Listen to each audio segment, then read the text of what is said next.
Hello दोस्तों, कैसे आप सभी लोग। उम्मीद करते हैं आप सभी अच्छे होंगे।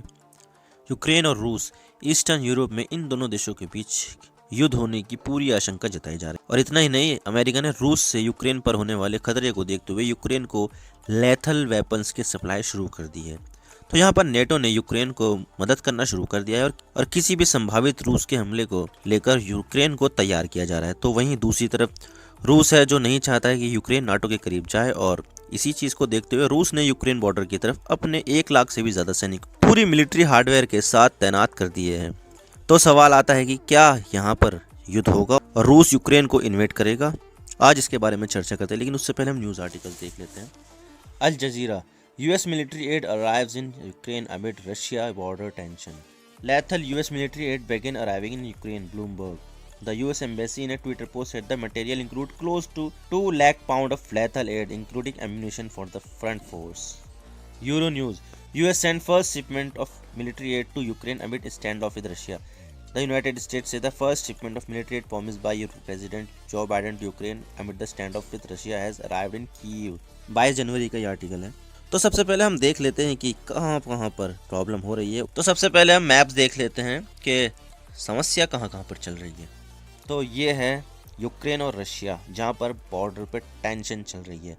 तो आपको मैं बता दूं कि ये जो यूक्रेन का जो लुहांस्क का डोनेट्स प्रोविंस है, इसको दोनों को मिलाकर डोनबास रीजन बन जाता है, जो इसका ईस्टर्न पार्ट है। और यहाँ पर है सेपरेटिस्ट का कब्जा, जहाँ पर आप देख सकते हैं डोनेट्स और लुहान दोनों शहरों पर सेपरेटिस्ट का कब्जा है, जो जिसको रशिया सपोर्ट करता है। तो यहाँ पर ही समस्या सबसे ज़्यादा देखने को मिलती है। और यहीं पर ही 1 लाख से भी ज़्यादा सैनिक तैनात हैं रूस के, जो कभी भी कोई भी समस्या आने पर हमला कर सकते हैं यहाँ पर। तो यहाँ पर एक बड़े युद्ध की आशंका जताई जा रही है, जिससे ये कहा जा रहा है कि रूस यूक्रेन को इन्वेट करेगा। और ये बात खुद यूएसए के प्रेसिडेंट जो बाइडेन ने कही है। ये रहा NBC news, Britain predict Russia will invade Ukraine, my gas is he will move in. Biden said of Putin's calculation launching an attack. लेकिन रूस यूक्रेन के बीच जो भी हो रहा है, उसकी आग में घी डालने का काम किया है अमेरिका ने मिलिट्री हार्डवेयर को यूक्रेन भेजकर। US airmen from the 6th aerial port scatter and load cargo on to a 757 January 22, 2022 at Travis Air Force base. और ये जा रहा है पूरा पूरा हथियारों की खेप एक हवाई जहाज के अंदर। और ये जो हथियारों की खेप है ना, ये 90 टन का मिलिट्री एड है जो यूक्रेन पहुंच चुका है, जहां पर 1 लाख से भी ज़्यादा रशियन ट्रूप्स अभी भी बॉर्डर पर तैनात हैं। The shipment is a part of additional $200 million of lethal aid approve by president Joe Biden in late December and includes ammunition of Ukraine's front line defender. Front line जो border के आसपास जो soldiers होते हैं, उसको कहते हैं front line defenders.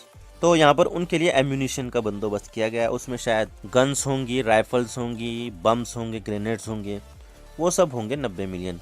तो overall the US has provided $650 million in defence equipment service to Ukraine in the past year. पिछले एक साल में $650 मिलियन की डिफेंस इक्विपमेंट यहाँ पर यूक्रेन को दे चुका है। और आगे भी इन्होंने प्लेज लिया है कि और ज़्यादा मदद करेंगे ये। और इतना ही, यहाँ पर बाल्टिक नेशन भी रूस के खिलाफ यूक्रेन को हथियार भेज रहे हैं। ये इंडियन एक्सप्रेस का आर्टिकल है। The Baltic nation of Estonia, Latvia and Lithuania plans to send US made anti tank and anti aircraft missile to Ukraine, a move that the United States fully endorsed Saturday amid Kyiv escalate tension with Russia। यानी कि जो Baltic nation है ना, जो Baltic सागर के जो पास 3 देश पाए जाते हैं, एस्टोनिया, लातविया, लिथुआनिया, वो यूएस मेड जो एंटी टैंक और एंटी एयरक्राफ्ट मिसाइल्स हैं, वो यूक्रेन भेज रहे हैं।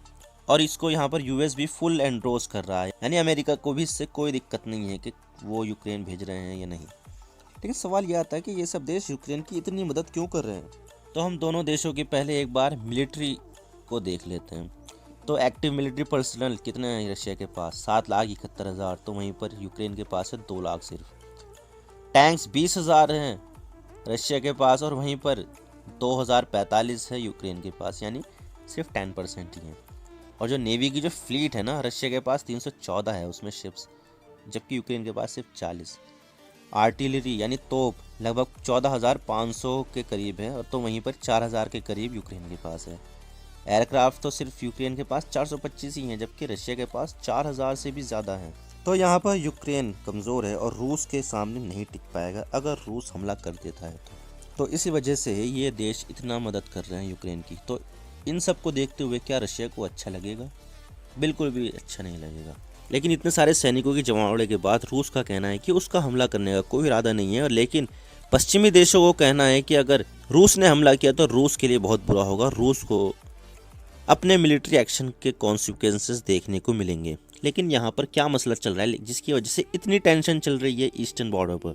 तो इसके लिए हमें मैप्स का सहारा लेना होगा। जैसे मैंने आपको बताया ना, डोनबास रीजन, तो ये है वो डोनबास रीजन जहाँ पर जो रशियन बैक्ड सेपरेटिस्ट हैं उसका यहाँ पर कब्जा है, जहाँ पर अभी भी 2014 से लड़ाई चल रही है और यहाँ पर ही 14,000 से ज़्यादा लोग मारे जा चुके हैं।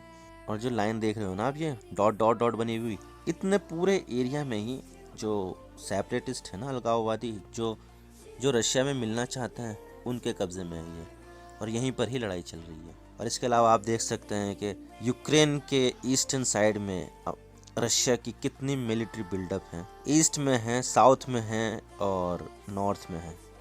आप देख सकते हैं कि इस पूरे बॉर्डर एरिया पर रशिया की प्रेजेंस हर जगह आपको मिलेगी। तो जहाँ जहाँ पर रशिया है वहाँ पर आपको मिलिट्री प्रेजेंस इसकी देखने को मिलेगी। Around 1 lakh Russian troops have been deployed near the Ukrainian border, 1 lakh से भी ज़्यादा है। लेकिन इसका एक और रीज़न भी है, जो डॉनबास जो रीजन है ना, वहाँ पर रशिया बोलने वाले बहुत ज़्यादा संख्या में पाए जाते हैं। तो वहाँ का एक जो लोगों के बीच में जो सेंटिमेंट है ना, वो रशिया के साथ ज़्यादा है, जबकि यूक्रेन के साथ कम है। तो वहाँ के जो लोग हैं वो रशिया के साथ अपने आप को ज़्यादा जुड़ा हुआ महसूस करते हैं। तो एक ये भी वजह बन जाती है वहाँ पर इतनी लड़ाई होने की, और वहाँ पर इसीलिए ही रशिया इंटरवेन कर रहा है। तो रशियन लोगों की वजह से ही रूस डॉनबास में सेपरेटिस्ट को अपना सपोर्ट दे रहा है, और वहाँ पर अभी भी लड़ाई चल रही है जिसमें 14,000 से भी ज़्यादा जानें चली गई हैं, क्योंकि यूक्रेन नाटो और रूस के बीच एक बफर स्टेट का भी काम करता है, और रूस नहीं चाहता है कि नाटो उसके दरवाजे तक आ जाए, क्योंकि नाटो से रूस को सिक्योरिटी थ्रेट है, और यही कारण है कि रूस यूक्रेन को अपने कंट्रोल में लेना चाहता है। लेकिन सवाल यह आता है कि रूस की और पुतिन की नाटो से क्या डिमांड है। अब मैं आपको डिमांड पर लेके चलता हूँ जिसके लिए इतना रायता फैला होगा। तो जो ड्राफ्ट बनाया था उसमें कुछ डिमांड भी रखी गई थी। Would require that NATO members commit to no further enlargement of the alliance including particular to the Ukraine, यानी कि यहाँ पर नाटो यूक्रेन को नाटो में शामिल नहीं करेगा। तो ये खेल चल रहा है। रशिया नहीं चाहता है कि यूक्रेन नाटो का हिस्सा बन जाए, जिससे नाटो उसके दरवाजे तक आ जाए, जिससे उसको सिक्योरिटी थ्रेट है।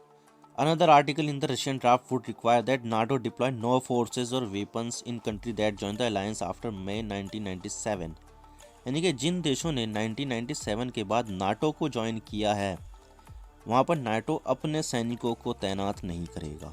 That month, NATO committed not to permanently station substantial combat forces. New members from 1997 to 2014, NATO deployed virtually no troops or equipment in new member state. तो 1997 से 2014 तक तो नाटो ने कोई से भी ट्रूप्स को अपने न्यू मेंबर्स में डिप्लॉय नहीं किया था। लेकिन यहाँ पर परिस्थितियाँ तब बदल जाती है जब रशिया ने क्रीमिया को अपने कंट्रोल में ले लिया था। NATO now deploy on A rotating basis relatively small multinational battle ground in the Baltic state and the Poland, यानी कि जो बाल्टिक स्टेट है ना, एस्टोनिया, लाथविया और लिथुआनिया और पोलैंड में, तो यहाँ पर अपने ट्रूप्स को डिप्लॉय कर रखा है, जो रशिया को बिल्कुल भी पसंद नहीं है। तो यहाँ पर एक और डिमांड है, और वो ये है कि इंटरमीडिएट रेंज बैलिस्टिक मिसाइल इतनी दूर होनी चाहिए जहाँ तक रशिया की टेरिटरी ना आ जाए, यानी कि उसके रेंज से दूर होनी चाहिए रशिया। और इसके अलावा the draft treaty propose ban on any NATO military activity Ukraine, eastern Europe and Caucasus और सेंट्रल एशिया इन ओवररीच, यानी रशिया नहीं चाहता है कि उसकी जो मिलिट्री एक्टिविटी है नाटो की, वो ना तो यूक्रेन में हो, ईस्टर्न यूरोप के किसी भी देश में ना हो, कॉकेशस जिसमें जॉर्जिया, आर्मेनिया और अजरबैजान है, तो वहाँ पर भी नहीं होनी चाहिए, और ना ही सेंट्रल एशिया में। लेकिन इन कंडीशंस को मानना नाटो के लिए आसान नहीं है, और नाटो ने ये सब डिमांड को रिजेक्ट कर दिया है, पूरी डिमांड को रिजेक्ट कर दिया है। वैसे तो रूस बार बार ये कह रहा है कि उसका यूक्रेन पर हमला करने का कोई इरादा नहीं है, लेकिन एक्सपर्ट्स ये कह रहे हैं कि रूस ये सब कर रहा है एज ए बार्गेनिंग चिप की तरह इस्तेमाल करके, और अपनी शर्तों को मनवाने के लिए ही रूस ऐसा कर रहा है। तो फाइनली सवाल यह आता है कि अगर रूस की बातें नहीं मानी गई तो क्या यूक्रेन पर रूस हमला कर देगा? तो मेरे हिसाब से तो रूस हमला कर सकता है, और रूस ये पहले हमें करके दिखा चुका है जब उसने यूक्रेन से क्रीमिया को हमला करके छीन लिया था। तो अभी हमारे सामने एक बहुत बड़ा संकट सामने आ रहा है, और यहाँ पर युद्ध होता है तो वो एक बहुत बड़ा युद्ध होगा। शायद 21वीं सदी का सबसे खतरनाक युद्ध रूस और यूक्रेन के बीच देखने को मिल सकता है। आई होप ऐसा ना हो, क्योंकि युद्ध हमेशा डिस्ट्रक्टिव होता है, ना कि कंस्ट्रक्टिव। और युद्ध से सिर्फ जाने ही न जाती बल्कि अर्थव्यवस्था भी कई साल पीछे हो जाती है और तबाही लेकर आती है। तो यह अंत इस वीडियो का। उम्मीद करता हूँ आपको वीडियो पसंद आई होगी। वीडियो को लाइक कीजिए, शेयर कीजिए। चैनल पर अगर नए हो तो चैनल को जरूर सब्सक्राइब कीजिए, बेल आइकन को दबाइए।